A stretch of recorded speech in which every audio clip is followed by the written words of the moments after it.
In this video, I'm going to do a 3-hole oil change on my 22 Harley Davidson Street Glide using my brand new lift from Harbor Freight, the Pittsburgh brand. Now in a prior video, I've done a comparison between this Harbor Freight lift with my lift made by J&S Jack. And I will provide a link to that video right here as well as in the description of this video. I have also done a video doing a 3-hole oil change using the J&S Jack, and I'll also provide a link to that video as well. Now, before we get started doing the oil change with the Harbor Freight lift, I want to go over some of the limitations and challenges that I faced using this lift. The biggest one is this bar that's across the front of the lifting base. Okay, so this bar will block access to the drain plug for the primary. And what that means is that in order to drain the primary fluid, the bike has to be on the ground, on the kickstand. And you need a low profile oil drain pan. Not that big of a deal, you're just going to be laying on the ground. The second challenge with this lift is the owner's manual recommends that you not move the bike around while it's lifted. So you need to make sure that you have the bike in a location where you can have access to both sides of the bike. Now, the next challenge is the opening in the middle of the lifting footprint. There's not a lot of space here. It's about 12 inches from one side to the other. And you can access both the transmission and engine drain plugs, but there just isn't a lot of room. And then finally, this lift, according to the owner's manual, they recommend that you strap the bike down. I will tell you that I'm not going to strap the bike down while it's lifted. However, I recommend that you follow the instructions of the manufacturer.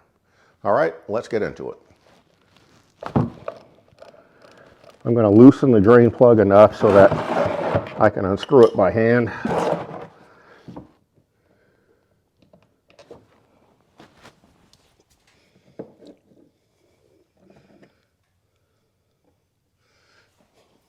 So we probably have enough of the oil out now where we can go ahead and start removing the screws for the primary cover or the derby cover. And we'll just start removing the derby cover.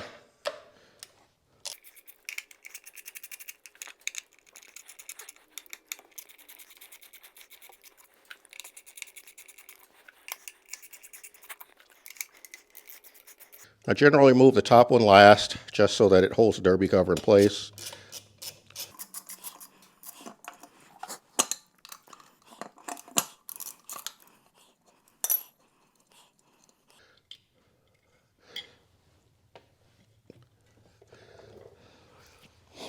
So the next thing I'm going to do is replace the O-ring. I've already cleaned up my plug. You want to keep an eye on the amount of buildup you get around the magnet.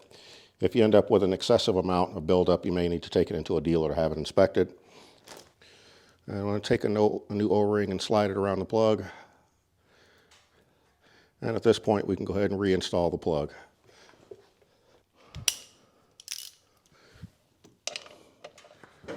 You want to refer to your owner's manual, and it'll tell you how much fluid you need to put in the primary. So for my bike, for the primary lubricant, we're going to put in 34 ounces. So this is on page 173 of the owner's manual.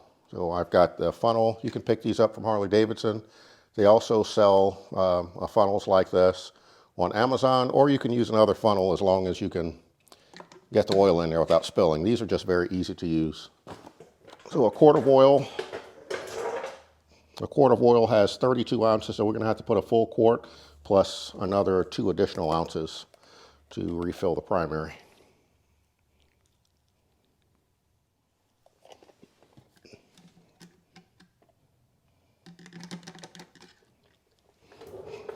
With the derby cover removed, we want to inspect the derby cover and look for any cracks or any signs of damage. This bike only has 5,000 miles, so I'm not expecting to find anything on here.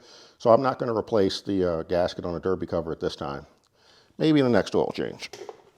I'm going to reverse the process by putting this top screw in first, or top bolt in first, and we're just going to loosely install it just to get it on there and hold it in place. And as you can see, the way I'm installing the screws, this is the same pattern you're going to use when you're torquing them down. I'm going to use a star pattern, so here, here, here, here, and then finally here.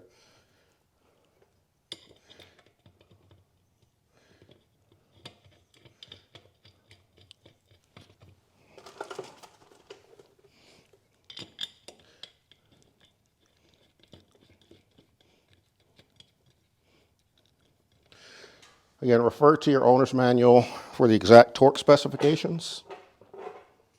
And I recommend that you use a torque wrench, but I'll be honest with you and tell you that I don't. The key thing that you want to do is make sure you don't over tighten these bolts. All right, now that the bike is in the air, we should have enough room down here to access your engine and transmission drain plugs. So we'll remove those, let the oil drain out. Once the oil started draining, we're going to remove your dipsticks for your engine and transmission to allow it to flow out completely. But I'm going to allow as much of it to drain with the dipstick still installed because I don't want the oil coming out fast. I want it coming out slowly. Now this is a view underneath the bike. So these are the two plugs that we're going to remove. This is your transmission plug. So we'll drain that one first because it's going to come straight down. This one's going to be a little bit trickier because the oil is going to want to shoot out this way. So do not remove your dipsticks, your oil dipsticks yet, because we want the oil to come out slowly, and I'm hoping that it's going to land inside of my drain pan. But I've got a funnel handy just in case.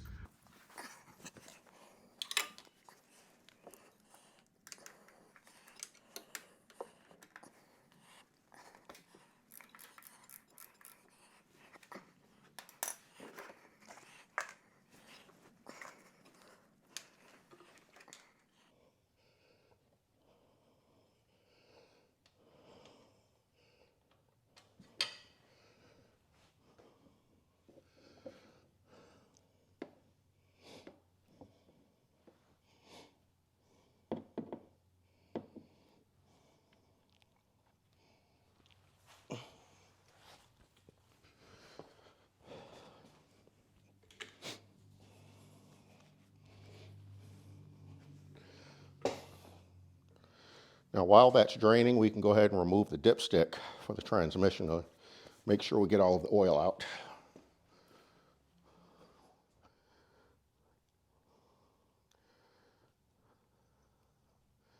Be careful, the oil might be a little hot coming out as well.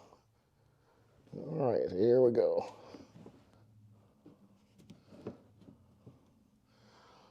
So it's going to come out slow because the oil dipstick is still in place, and that's okay. Because if I took it off completely, I'd have oil all over the floor. So we're going to let that drain for a little while.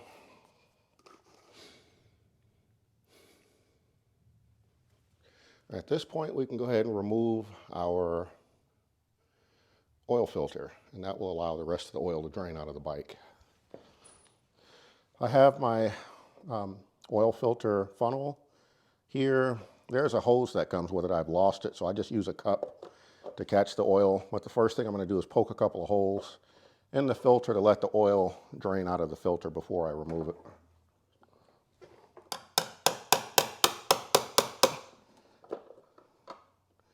I'm going to put a hole in the top and the bottom. That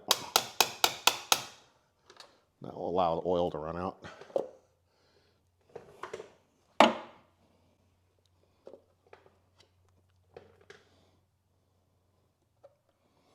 And draining the oil out of the filter will keep you from making a bigger mess. You'll probably spill a little bit of oil with this step, but this is what I found to be the best way to do it.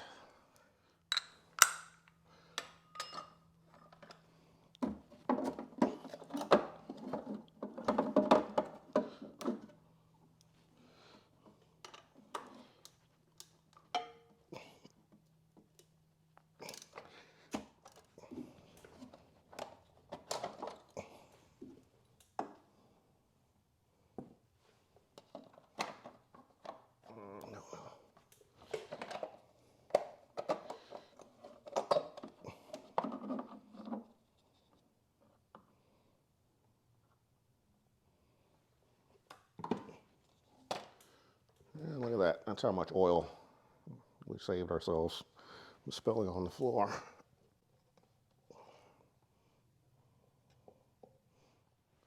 Now, before installing your oil filter, make sure you inspect it to make sure there's no damage to the filter. Because if you have any holes in here, you're going to get oil all over the floor. So all we're going to do is lubricate the oil pan, or I'm sorry, the oil filter gasket. So a thin coat of oil is all you need. And we're going to tighten this up by hand. You do not use any kind of tool to install your filter.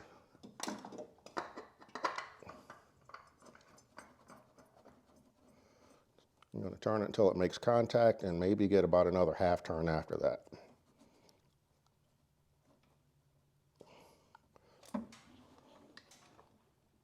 Yeah. Finger tight is all you need on your filter, and then we're good to go. Now we can reinstall our oil pan, I'm sorry, our engine drain plug. We'll reinstall the engine oil drain plug, clean it up first. And it actually looks pretty good.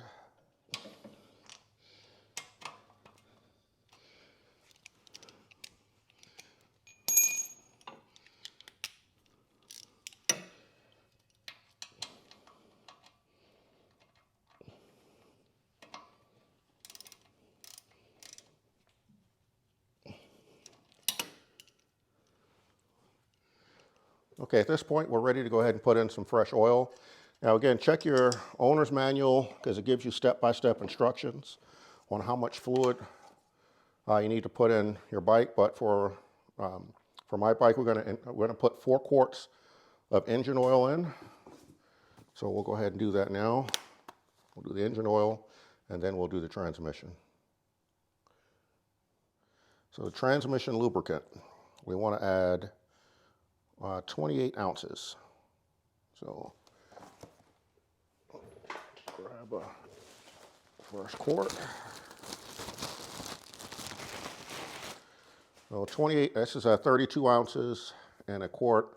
So we're going to take it down to 4, and we'll put the balance of it in the engine oil in a moment.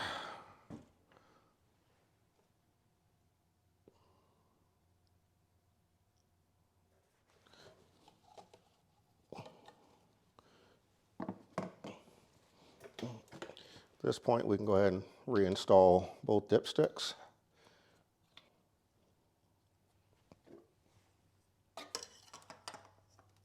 So there you have it, an oil change with a Harbor Freight jack with my 22 Street Glide. Now I've got one more step that I got to do. I'm going to lower the bike. I'm going to take it for a quick ride, and then I'll come back and top the engine oil off. And I also have to dispose of the old engine oil. And what I'm going to do is take it to AutoZone, my local AutoZone. They accept oil there. And I'm going to go ahead and buy oil for my next oil change, which is for my Road Glide. I'm going to switch over to Mobil 1. So stay tuned for a future video where I talk about the differences between the different types of motor oils. So that should be a really interesting video. All right, this is Q. I'm riding, I'm wrenching, and I am out.